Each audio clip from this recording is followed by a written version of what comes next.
Hello YouTube and welcome back to another Dare to Game video. Today we are going to be asking and answering a common question, and that question is The Elder Scrolls 6 taking too long? Why am I making this video, you may ask? Well, whether you did or not, I'll tell you. I was scrolling through YouTube and saw a GameRanks video with this exact title, and my immediate response was, well yes, of course they are taking too long. Fans are growing old and dying waiting for their game. I watched the whole video and I have to be honest, not a lot of good points were raised in it. It was almost entirely filler, and designed not to piss anyone off. So instead of being an interesting opinion piece, it was a bland piece of shit. This video is going to take an interesting approach and actually make an argument, so sit back, and you might just get pissed. Before we dive on into my well thought out arguments and inflammatory talking points, I do have a disclaimer that should go without saying, but here on YouTube never does. This video is a work of my own opinion, and does not reflect the views of anyone else. As a company, Bethesda is free to do almost whatever they want. They could never release Elder Scrolls 6, or they could wait another 20 years. That's up to them. But they're not exempt from criticism. Literally every single developer out there gets criticized when they act in an anti-consumer nature. But if you say anything about Bethesda and God Howard, you get shouted down by legions of fanboys claiming, "I'd rather wait and get a polished game," which always leaves me wondering if for all these years, we've been playing different video games. So hopefully we're all on the same page regarding the nature of this video, and can move on to my first point. So to cover the groundwork and build a foundation for this video, let's talk rough numbers. The last real Elder Scrolls title was released in November of 2011, and as of recording this video, it is November of 2020. Fun note, you'll likely be able to come back and watch this title for the next 5 to 10 years, and everything will still be super valid. Talk about evergreen content. But for those of you who may not realize, that means we are coming up on a decade since Skyrim's release. The original one, that is, as it has received 5 other releases. And I'm willing to bet that in about a year, we'll be getting the super special 10-year edition. That's an awful lot of milking a dry cow if you ask me. But what do I know? I'm just a dairy farmer in the desert. Now, while for most people the 10-year marker for waiting for a sequel should be enough of an argument, it isn't for all.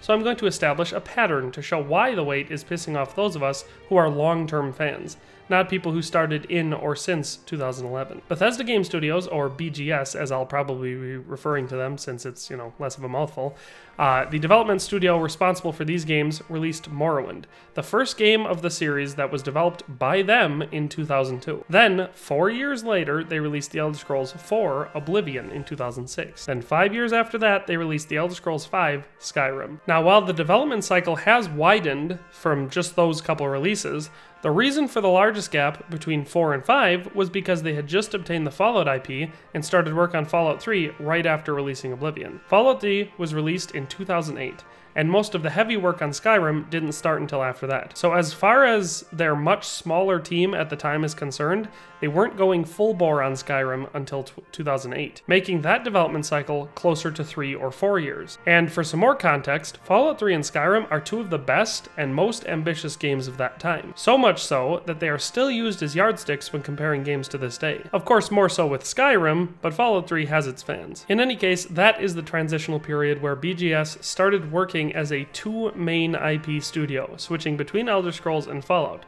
A system that worked quite well and propelled them into the top tier of the RPG gaming world, even though they were still much smaller than many other companies out there. So now we have to start counting Fallout in the development cycle. And so with Skyrim coming out in 2011 and Fallout 4 coming out in 2015, we once again had another 4-year production cycle. And while Fallout 4 was certainly a letdown to some, namely in the writing department, it was impressive in scope and functionality. Personally, I believe the shooting mechanics are about 100 times better than Fallout 3's, and I love the settlement crafting system. But now we have enough data points to get a good, accurate average for the development cycle of a BGS title, if they are actually working on it, instead of looking for easy ways out or how to suck more money out of consumers without giving them anything. That average brings us to right around the 3 to 4 year mark, sometimes crossing over into 5 years, which is not a short amount of time, but is consistent with much of the gaming world, and not out of the ordinary in any way. So if you've been paying attention so far, I think we've established that this is unusual and should be treated as such, given that not only is the industry average 3 to 5 years for a sequel,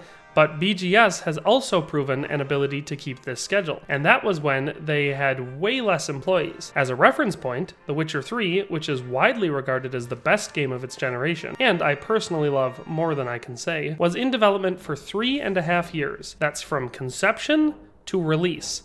And that game is quite literally the best game I've ever played, and has given me hundreds, if not thousands of hours of entertainment, while having very few things to complain about. Against that game, no Elder Scrolls title has ever really held a candle. Well, enough about talking about the distant past. The youth of today aren't interested in how hard it was for me to walk to school in the snow for 15 miles uphill both ways. They want to talk about things that they can remember, like what BGS has done since Fallout 4's release in 2015. And that's really quite simple, isn't it?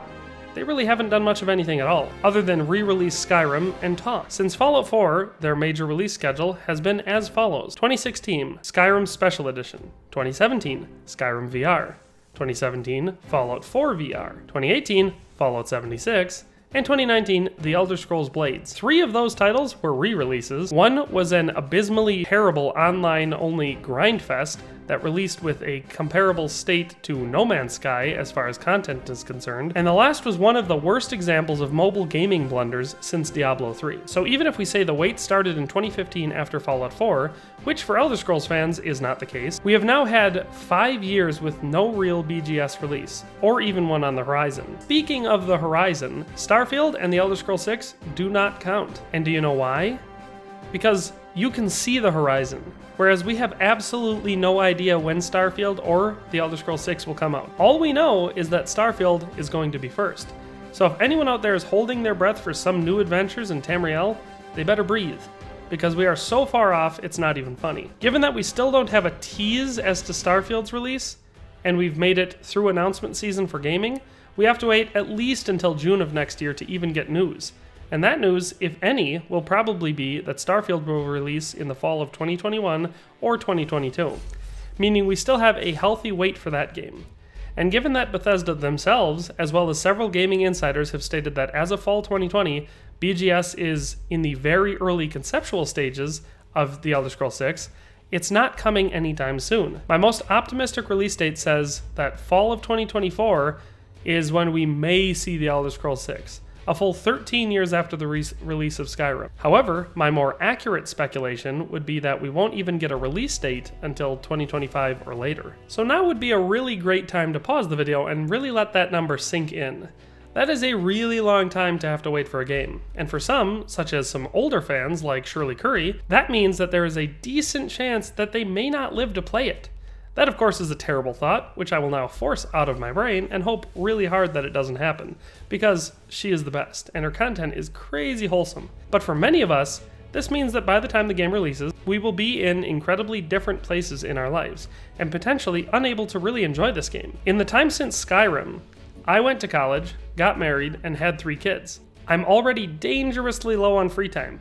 How am I going to play this during the snake crisis of 2025? I'm not really going to dig too much into Bethesda Game Studios' tactics, as I've covered that pretty well in a video I released about 2 years ago. Basically, they are seeing the success of games like GTA Online and Fortnite, or the myriad of mobile games out there that offer little to no content, yet rake in billions of dollars every year from advertising, subscriptions, and microtransactions, and they want to catch that lightning and bottle it up so they can use it for years to come. That's why their parent company puts so much time into destroying lore with The Elder Scrolls Online, a painfully bland cookie-cutter RPG with just enough of an Elder Scrolls hydro dip to make sure people don't ask, why am I playing World of Warcraft? It's also why BGS wasted valuable development time reskinning Fallout 4 into the trashterpiece that we know as Fallout 76. And again, I'm not even going to talk about Blades. So as a final counter-argument to all the fanboys out there holding their breath for the perfect polished game to end all games, wake up.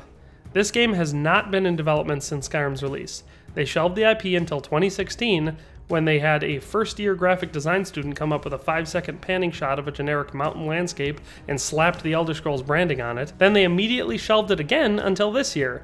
and they won't even start working hard on it until Starfield is out and they have got their paid mod system up and running along with their season pass for cosmetic skins for your spaceship. This game will release as buggy as every other release they have ever popped out, and it will most likely have less content than any of their previous releases, and I will believe that it won't have microtransactions or multiplayer when I see it. Lastly, let's dispute Bethesda's claim that they want it to be another game that like Skyrim that you can play for 10 to 20 years.